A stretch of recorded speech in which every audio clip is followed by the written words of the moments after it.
حضرت ابو ہریرہ حضور علیہ الصلوۃ والسلام کے پاس آئے. اب آپ دیکھیں لکھا کیوں جاتا ہے؟ تاکہ علم محفوظ ہو جائے. یہ میرے سامنے بخاری شریف حدیث نمبر 1019 ہے، اور یہ باب و حفظ العلم میں کتاب العلم میں امام بخاری سے روایت کو لائے ہیں. حضرت ابو ہریرہ کہتے ہیں قلت یا رسول اللہ، میں نے حضور سے کہا اے اللہ کے رسول صلی اللہ علیہ وسلم، انی اسمع منک حدیثا کثیرا انساہ، میں آپ کی باتیں بہت سنتا ہوں لیکن باہر جاتا ہوں تو بھول جاتا ہوں. اب ظاہر سی بات ہے میں آپ کی بات سن رہا ہوں، آپ میری بات سن رہے ہیں، بندہ تھوڑی دیر کے بعد بھول جاتا ہے. تو جو سمجھدار ہوتے ہیں وہ یا تو ریکارڈ کر لیتے ہیں یا جلدی جلدی لکھ لیتے ہیں.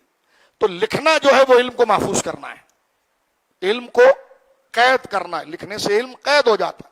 پھر 10 سال کے بعد بھی اگر آپ کاپی کھولیں گے تو آپ کو سارا منظر، ساری باتیں، مسئلہ سمجھ میں آ جائے گا. لیکن ابو ہریرہ رضی اللہ عنہ کہتے ہیں میں حضور سے حدیثیں سنتا تھا اور مجلس سے اٹھ کر جاتا اور بھول جاتا، اور حضور کی حدیث دین ہے. تو میں نے حضور سے اپنی جو شکایت تھی وہ عرض کی، یا رسول اللہ میرے لیے پریشانی ہے، انی اسمع منک حدیثا کثیرا، میں آپ سے بے شمار باتیں سنتا ہوں دین کی لیکن حافظہ ایسا ہے بھول جاتا ہوں. تو حضور نے یہ نہیں کہا کہ قلم کاغذ لے آیا کر اور لکھ لیا کر کیونکہ لکھنے سے علم محفوظ ہوتا ہے، نہیں. اب دیکھیں جس طرح لکھنے پڑھنے کے بغیر اللہ نے علم دیا، کتنی اچنبے اور عجیب اور معجزے کی بات ہے. یہاں آپ دیکھیں کہ اب یہی شکایت ابو ہریرہ حضور سے کہتے ہیں کہ یا رسول اللہ میں جو آپ سے سنتا ہوں بھول جاتا ہوں، یاد کیسے رکھوں؟ تو حضور نے نہیں کہا کہ یاد رکھنے کا طریقہ تو لکھنا ہے، بلکہ فرمایا ابسط رداک، یہ تیرے کندھے پر جو چادر ہے اس کو زمین پر بچھا. ایسا کبھی علم ملنے کا طریقہ آپ نے دیکھا ہے؟ آج ابو ہریرہ کو حضور کہہ رہے ہیں رضی اللہ عنہ کہ ابسط رداک، اپنی چادر کو بچھاؤ. فرمایا فبسطتہ، میں نے حضور کے سامنے اپنی چادر کو پھیلا دیا. پھر حضور نے کیا کیا؟ قال فغرف بیدہ، سرکار نے چلو بنایا، جیسے دعا کرتے نا غرف، اس طرح چلو بنایا اور ہوا سے لے کر ان کی چادر میں پھینکا.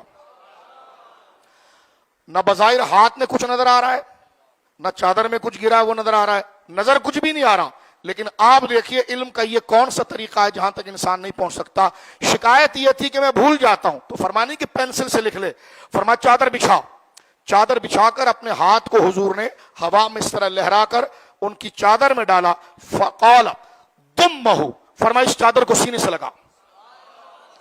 اب چادر میں کوئی کتابیں تو جمع نہیں ہو گئی تھی، کوئی بکس تو جمع نہیں ہو گئی تھی، کوئی پین اور قلم تو نہیں آ گئے تھے، کوئی حروف تو نہیں آ گئے تھے کہ جو ایک اٹھا کر، چادر ہی تھی. فرمایا کہ فدممتہ، میں نے چادر کو سینے لگایا. فما نسیت شیئا بعدہ، خدا کی قسم اس کے بعد جو بھولا ہوا سبق تھا وہ بھی یاد آیا، اور اس کے بعد کبھی کوئی علم بھولا ہی نہیں. تو اب علم کو بھول سے بچانے کے لیے لکھا جاتا ہے.